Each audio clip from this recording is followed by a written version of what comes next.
You see, nothing in life is easy. Everything in our life. When we learn something, we always face with difficulty and a lot of hindrances. So the question is, are you going to give up easily? If you're going to give up easily, then nothing can be accomplished. But of course, we have come so far in our life and we have been through life. It's only those youngsters. We need to groom them. For people who have been through life, we know that life is not easy. Everything we started very hard. We got to endure. We got to be patient against all odds in terms of working environment, people you're facing, interacting, a lot of things we got to encounter in your life. And we got to exercise a lot of restraint, a lot of self-control, a lot of self-discipline, a lot of patience, a lot of endurance. Then we can make it to the better for ourselves. And the more when we stand on this kind of challenging, this kind of test, then we find life more and more available, more and more interesting, that no pain, no gain. And the more and more we won't give up on anything that comes along our way. We take it as a challenge. We're not going to give up easily. We're going to stay put, observe it, learn the whole process, and proceed and find a solution to the issue. And especially the issue of our own mind. That why do we get so jealous easily? Why should we get so angry easily? Why are we don't have that kind of self-control so easily? Why? Right? This is something worthwhile to put in the effort to study about our own mind. How we are easily affected by these external sensors. Our eye contact, our ear contact, sound, the sight, the smell, the taste, the bodily feelings. How is it that it has this control over our mind that we don't have the self-control? And especially our own thoughts, the way we think. How come my mind keep forming all this kind of ill thoughts, all this kind of ill will, unpleasant feeling, jealousy? Why? We should find an answer to this thing within our own mind. The why is because why? We don't like her face. We don't like her personality. There's a conflict in personality. There's a conflict in this and conflict in that. Now, we are human beings. No one is perfect. Now, how are we going to find a center point?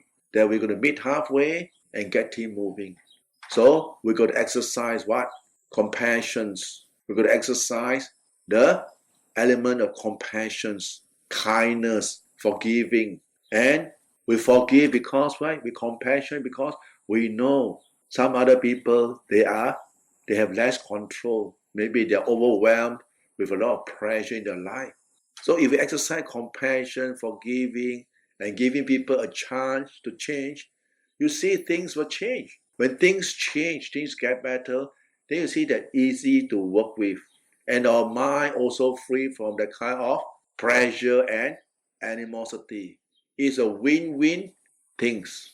Why I say it's a win-win? Win-win, that means we are compassionate, the other party know how to correct. So you find things can get cooperated and can keep things moving. But if it is a one-sided affair and the other side keep attacking, then it's going to burst. So we got to exercise sometimes streetwise. This is something we got to adopt. And we got to face it in our life. You can't run away from the responsibility. You can't run away. We always find a solution of how to work around the problem, skip it, go underground. I used to say airdrop. Why? If we don't exercise this kind of elements within ourselves, it's going to be very, very miserable. Or learn how to ignore certain issue. Certain issue we just ignore, forget it. Just like not happening. We know it, that we just overlook it. And you find life a bit easier for us. Everybody. And then you emphasize a lot on ourselves, upgrading, our character upgrading on ourselves. We look at ourselves, how to improve in all these things that's lacking in us. And that is the way of practice. This is a way how human beings can improve. We don't look at other people. We can look at other people's achievement, look at people's good personality, their kindness, their compassion, and we look at ourselves. Do we have or do we possess this kind of good quality? If not, why? Why we can't? Can we? If yes, how? And this is the way we improve. This is the way we upgrade ourselves. And this is the way we're going to catch up. And never underestimate all these little things we do every now and then is accumulation of our goodness. You don't see it. But when other people come, they see, wow, there's a big changes. Wow, this and wow, that. But the person who stay put, they don't feel it. Because why? Every day is a change, a small little thing. Like ourselves. The first time we say, don't get angry. If you get angry, I'm going to make you fast one day. No food for you one day. And the deformer is scared of what? No food. Yes, the deformer that's scared of no food. So you don't get angry. You pay aditang to the Buddha, you got angry, no food. So today no food. And then you see yourself, sila. Ayya, cilaka, you go and get angry. Then what happens? You cannot get angry anymore. Okay? So slowly you control yourself. Control yourself not to get angry. And until you become, you are able to control. Yes, this is the way you train yourself. You got to give yourself a certain kind of self-punishment. No food. And the food is something the mind is very scared of. No food. Or lock yourself in the door, in the room, don't go anywhere. Of course, when you say no food, doesn't mean it's torturing the body. When you have no food, you got to look into your problem. When you have no food, you see, because of a stupid mistake, because of your unable to control, exercise self-control, this is the punishment for ourselves. And it works for certain people, not all the people. And you can apply through jealousy, anger, all this sort of thing. You can do it. This is the way we train ourselves to have self-control. Right? If you're not going to do it, then who's going to do it? You think by reading book you can make you less anger? No. It is through mindfulness, through reflections, thorough reflection about ourselves, our mind state. Why are we like that? Why? Why must we be so harsh? Why must we talk in this way? Why? Then if we are able to recollect, then we say, oh yeah, there's certain aspect we didn't look into. And it has an impact on how we portray to other people. It will cause a lot of misunderstanding. But if we are able to do this kind of correction, then good luck.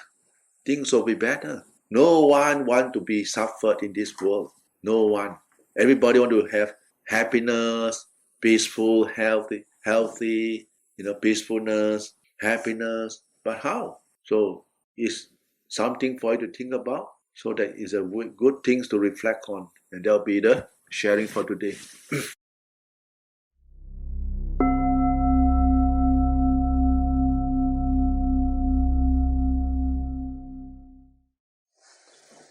You see, there's two kinds of offering. The Buddha has explained two kinds of offering. The first kind of offering we call it Amit Sapucha. Amit what? Material offering. Material offering are something like the four requisites. Flowers, decorative things, candlelight, joystick, oil lamp, and so forth. Fruits. In certain country like Sri Lanka, country like more remote country, before they have their food, normally they will offer to the Buddha. And we call it Amisapucha. That means offering through material. Another kind of offering is called Patibat Pucha. Patibat is what? Practice. Practice of what? Sila, Samadhi, Panya. That means observing of a precept, right? And practicing of the concentration practice and discernment, enhancing you to discernment. You got to contemplate, right? With a calm mind, we contemplate, right? This body of ours, and this is what we call Patibat Pucha, right? The offering of practice. So there are two kinds of practice, and of course for the lay people, they will prefer the Amisa Pucha, material offering, because it's very easy for them, right? And for those people who want to uplift their own mind state, right? That we have people observing the precept in the temple. We have monks who ordain and practice. We call it Patibat Pucha. This is the highest offering. This is what the Buddha always encouraged. And today we call it Warrant, the last day of the It means end of the Vasa. And during the Vasa, you see, during the Buddha's time, when the Buddha was enlightened, who does he went to pay tribute or repay his gratitude? Of course, his father. But because of the father was still alive, he was able to visit the father and then inspire the father to become and to practice, to observe the precept and to become a good supporter of his teaching. But the mother has passed away long time ago, 7 days after the Buddha's birth. The mother passed away. So how? So it was during one of the Vasa, one of the rainy season. The Buddha went out to stay in Tawatingsa's heaven. We got to make it clear, either there's two, our Tawatingsa or Tusita heaven, these two heaven. And when he was there, this is where he thought the Abhidhamma up there. And because of the Deva's mind state so fast, so it's very, very refined. And after the Vasa, we call it the end of the Vasa, the Deva came to escort the Buddha, to send him back to earth. And during that time, the last day, like today, Warrant, we call it Tabbatevo. A lot of Deva came down to offer the Buddha, to send the Buddha back to earth. And in this day that it was written that there was this diamond, golden, silver staircase descend from the heaven to the earth, and Devas of come and escort the Buddha back to the earth. And that is the day when a lot of people witnesses a lot of auspicious things they never see in their life. And that was Tabbatevo, one of the religious Buddhist ceremony immediately after the Vasa, Tabbatevo today. Why we want to bring up this subject? Because we are new here. We need to remind that this certain kind of ceremony and certain place they make it very grand, right? And that is what we call it. There's two kind of offering: Amesa Puja, offering of material, and Patipat Puja, offering of through the practice. So we emphasize more on practice through the practice. Right? And regarding of the Buddha image, how does it come from? And because of the Buddha was up in the heavens for the past 3 months, so a lot of people think of the Buddha. So they say that, do you have anything significant that when we think of the Buddha, we can reflect on certain things? And the Buddha said, yeah, the Bodhi tree. And that's why there comes about the Bodhi tree, because the Bodhi tree symbolizes where the Buddha gained enlightenment. You see, the Buddha emphasized so much on Dhamma, his enlightenment, the Bodhi tree. And that is a symbol of enlightenment, the Bodhi tree. And as time passes, due to certain different kinds of custom and the traditions and different society, we have so-called Buddha image, and it varies. Many kinds, many types, many patterns of Buddha image has been fabricated to symbolize the Buddha. Like something like in Thailand, we have Chin Sen, right? The Chin Sen's model, the Chin Sen number 1, 2, 3 model. We have a Sukhothai model. We have this Wutong, Ayutthaya, and so forth, and what we call Puttachinara. And this rain in Thailand, we call it the Ayutthaya rains. So any Buddha image that is made under this rain, we call it the Ratanakosin, because it's within 200 years. And this is how the changes of Buddhism changes from country to country, and a custom, different kinds of setup. In Burma, you have another versions of the Burmese Buddha image. In Laos, another version. You go to China, the Buddha image is very fat because they like people to be rich, have enough to eat. You don't see a skinny Buddha image like what we have in Thailand, India. They have this the Buddha image is like a bone that signifies when the Buddha was doing the 49 days fast without food, and they make a Buddha image of that. Only bones, it's not pleasing to see. So you don't find this kind of Buddha image in China. China is all fat Buddha, very auspicious. You look already, have enough to eat. So you can see the difference, right? The different mentality of different countries. But nevertheless, the most important thing is the essence of the Buddha's teaching, and that is what? Sila Samadhi Panya. That is the most important. That is the core of Buddhism, is what? Patipat Puja. The practice in Buddhism. This is the practice of Buddhism that will go on sustain and hand over to the next generation of people. So we are in a foreign land in Australia. So it's very important that we instill the right kinds of value and not the wrong kinds of practice. Right? That's why we don't want more down, no fortune telling, no hanky-panky, selling a Buddha image, no this and no that, which is wrong practice. We don't want. We want something that is healthy for the mind and not superstitious for the mind. We want people to be able to cultivate what is called loving kindness, what is called forgiving, what is called this is a good value for mankind, the kind of good human values for mankind. And that's the Buddha's teaching. And that'll be the sharing for today.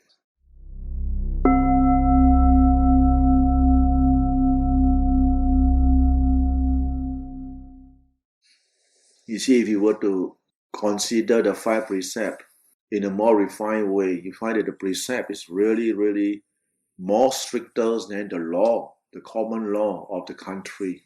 These 5 precepts: no killing, no stealing, no sexual misconduct, no telling lies, no alcohol. It may look like a very simple sentence, but if you were to look deeper into no killing, you see, you just stop at no killing and no problem. You look at the laws of every country. People coming with stricter law, and people are grumbling that the law is too strict, it's too inhuman, is what do you call that? Their right have been right of this and right of that. And you look at the 5 precepts. You see, lucky we have this 5 precepts. When we have this 5 precepts, we don't care. Because why? How strict the law will be? Because we won't commit the 5 precepts. You see, take for example, certain country, they say if you steal, they're going to cut your hand. And we don't have to cut the hand because you can put on the law because we won't steal. People don't steal. If you hold the 5 precepts, you don't steal.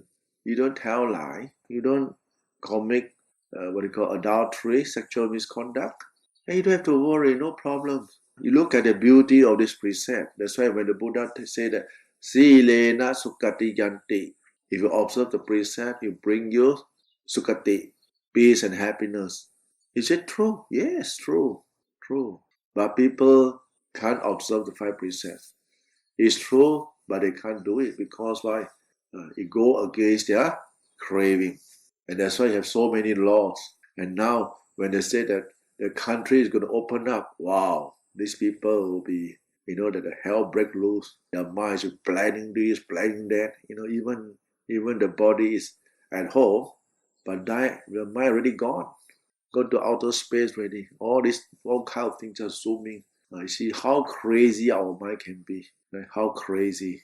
You see, it's not stopping planning things. That's why if we were to meditate and we corner the mind into a state of calmness, bring the mind to a state of calmness, then we can see clearly that all this suffering we are enduring or experiencing nowadays is our own creation. It's a mind. It's mind state. Keep cooking up story, cooking up issues for us to run after. And when we get drained out, when we get mentally drained out or get frustrated, who to blame? We are the one who to be blamed because we don't exercise self-control, even though we have the right to control, the ability to control. And we're looking something externally for happiness, which you cannot find. You look for other things externally, nothing you can hold on to, nothing. That's why the Buddha talk about name, fame, status, happiness, praise, loss of name, loss of fame, people blame you, sad. You cannot rely on all these things. Neither you can rely on all this material stuff. It's just a temporary things that we use it in this lifetime and you got to pass on. Nothing is permanent. If you are going to look for external things, then we ended up regret that, we wasted one lifetime just like that. And we thought that we are accumulating barami. The barami is what? Our mind. And how to calm your mind. And how to eradicate our greed, hatred, delusion. That's the main call of the whole things in the human existence. And nowadays, if we don't do it, then the thing will slowly deviated from the truth path. The Buddha's teaching will be deviated. And people will be focusing on other things instead of their own mental welfare. And what to do? This is the world, right? And it's easy to say, But a lot of people can't do it. They don't do it not because they can't do it, they just don't do it. You see how stubborn our mind. Even the Buddha has shown the way, all the teachers of the past until now have shown the way, tell us the path, what to do. These all these Arahant, they have shown the way, and yet we never do. We are not doing it. So this is who to blame now. We are the one. That's why when we come to, we are the own owner of our own action. The own owner of our own actions, head to action, born of action, related to action, and live dependent on actions. Very fair. This is very, very fair. We must always be responsible for this. Then no dispute. If you go heaven, good luck to you. You go to hell, no one to be blamed. So heaven and hell, who decide? We decide. So don't blame external thing. Don't blame, because the person or because this teacher, that teacher. No, we ourselves, we have the choice. We make the choice. So it's always good. The books are there, are just like map pointing you the way. But if every time you just read the map and happy about the map, just like a person who look at the menu of the restaurant, just look at the menu every day, happy, look at the menu, but never taste the food. Never go to the restaurant and order the food and eat it. You never know. Same thing, right? The practice of the Dhamma. If you never taste it, you're forever that person taking new menu. Big collection. I got one friend, funny guy. He like to collect a lot of catalogs. Tons of catalogs. I say, he collect for what? He said for reference. Reference. You go into his scooty, hey, those old ones, why don't you throw away? Don't throw. Then we find out, when people don't meditate, this is how they take happiness in latching to external things.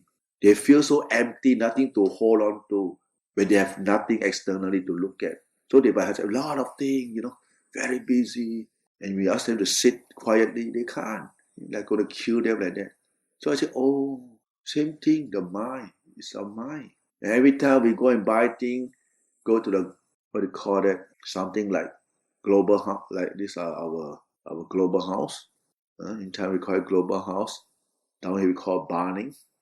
He also want to go. Every time people go, he also want to go. And then he will spend the most time inside there watching this, watching that, asking the sales girl about this, salesman about that. And we are up in the vehicle waiting for him and he still haven't come. Then we say, hey, we're going back. Then he can't got so many catalogs. He say, for what? For reference. But never build. In the end, those people who built, they built a few sala already. And he still never built anything but he reference. Same thing.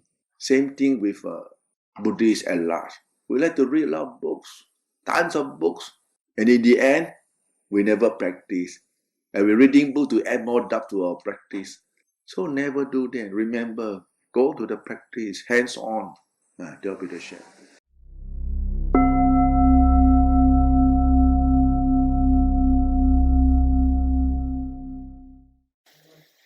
Now, yesterday I rang up my mother and I got news that my sister-in-law, her eye suddenly go blind. And she was a very good lady and very responsible. And my mom said, why this thing happened to her? I said, karma. And now my mom got to cook for her. Last time she grumbling, I'm too old, cannot this, cannot that. And then now she said, even old also must cook for her. I said, why? What to do? If I don't help her, who help her? She cannot help herself. I said, wow. You see, we call it related karma. We call it karma. You see, the happening of life, the uncertainty of life. Who will ever think this thing will happen to a person? He doesn't look at or play game until midnight. No, very disciplined lady. And why this thing happened to a person who are disciplined? And there's a lot of things, a lot of people just couldn't get an answer. And luckily, we believe in karma, that everything that happened in life is something related to our past, right? Just recently there was this family in America. The whole family involved in the car crash. So this family got two girls and one boy, small boy, and they were killed. The parents were just injured, but the 3 children all died. So we talk about karma. So because these 3 two girl and one boy. This kid passed away. So the vinyan, the chitta vinyan, is still lingering with the parents because attachment to the parents. And the subsequent year, 3 baby was born, a triplet. Same thing, 2 girl and 1 boy was born again. So a lot of people, they say, oh, miracle, miracle. I say, no, it's not miracle. They say, then why? I say, because when this small kid died, their mind still attached to the parents. So they still stay around with the parents. And when the adult have their business, these vinyan will be stationed at the knee area, our human knee area, either on the right knee or your left knee, on the man's side or the lady's side, depends. And you will just enter into the wombs of the lady, and thus resulting into the formation of what we call the filters. And this is written in the sutta, in one of the Tripitaka, but you got to go into it. So this thing has been written very clearly in the Buddha's teaching of a rebirth of a beings, how these beings, where they station, how they are being born. Beings that has been the holy being, divine beings up in the heaven, and when they reborn, what are the symptoms they have? For example, Tevada, divine beings, first thing what the symptom they have is that their bodies start to have smell, they start to sweat, their glow, the brightness of the Deva will start to dissipate, no brightness anymore. The brightness of Deva, and then they will know, okay, their heavenly birth is coming to the end. They are ending, they're coming to be reborn. To what means they still don't know. So all the Deva will send them when this individual Deva is finish up his heavenly birth and be reborn into another kinds of beings. They will send him, and there you go. So it's written very clearly. And how these beings, before they enter a human wombs, where will they station? On the knee area, right or left knee, either on the man or on the lady. And it happened like that. Right? It's written very, very clearly. It's very interesting if you were to go into study this kind of things and what happened. Right? It's related. So this is not something like a scientific. It's during the Buddha's time. The Buddha already stated so clearly how a being is reborn. How when they come to be reborn as a human being, what are the symptoms? So you see, like what has been mentioned just now, we talk about karma, this accident that happened, and life is so short. We are in this human realm, not 100 years old, and we move on. So we must make sure we accumulate enough merits for ourselves, right? In terms of sila, samadhi, panya. We talk about generosity, don't worry. Human being, people who come to temple, they already know. But the precept, restraint is very important, and the cultivation of the mind. Okay? And that'll be the sharing for today.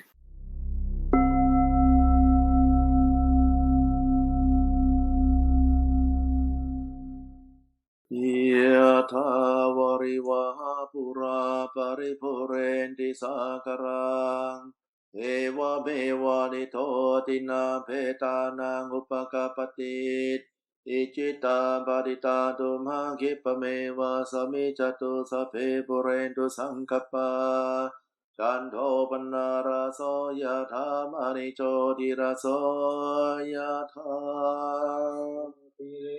Tiya vivanjandu samaro govina saduma devava Vandarayo sukhi dikayo go bhava miva Tanasile sanichang bhuta vajayino chakaro dhamma vatanti ayuvanno sukhang Alaya samipade se kapete vasa parita jatiyo Sila vadeta mochetava sanyate brahmacharino Yadata devata sunta sadakina se Tapuchita pujayanti marita manayatina Tatonang anukampanti mata putava rasang Devata nukampito koso satabarani pasati วตุสาพมังคลังราคะโดสาบเดวตาสัพพพุทธานุภาเวนะสดาโสติภวันตุเตภวตุสาพมังคลังราคะโดสาบเดวตาสัพพธัมมานุภาเวนะสดาโสติภวันตุเตภวตุสาพมังคลังราคะโดสาบเดวตาสัพพสังฆานุภาเวนะสดาโสติภา